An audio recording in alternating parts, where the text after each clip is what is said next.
সোনালি, বাড়িতে আছিস? কে? মমিতা? হ্যাঁ আয় আয়, বস। বল, কেমন আছিস? কি ব্যাপার, অনেকদিন পর এলি? আশা হয় না, মনে পড়লো তোর কথা, তাই চলে এলাম।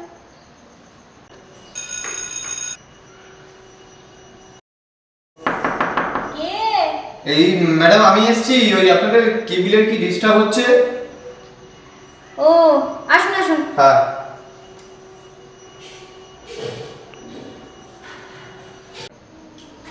আসুন।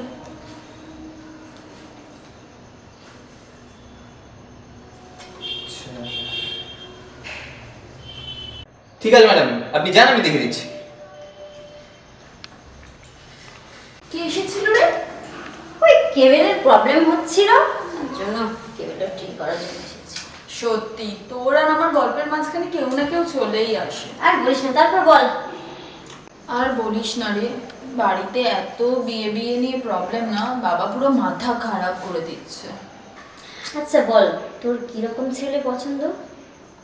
আমার তো একটা বড় গাড়ি থাকবে, একটা বিশাল বড় বাড়ি থাকবে, অনেক অনেক টাকা থাকবে, রোজ শপিং করব, লাইক আমার বরের ইনকাম এই মাসে 1 কোটি টাকা হলে হবে।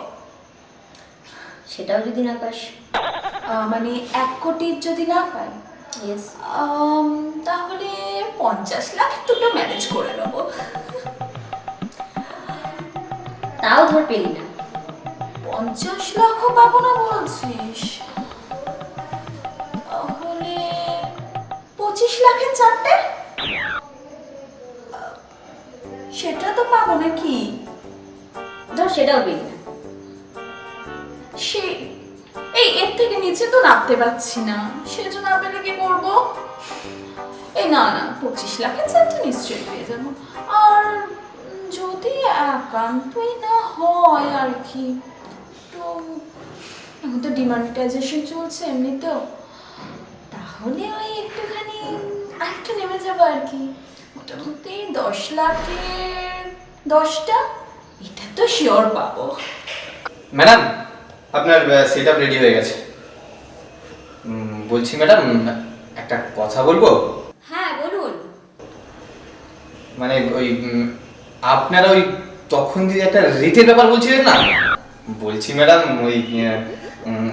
ওই রেটটা যদি 1000 টাকা যখন নামবেন না ম্যাডাম, আমায় বলবে না, আমি কিন্তু সবার প্রথমে লাইনে আছি। বাহ,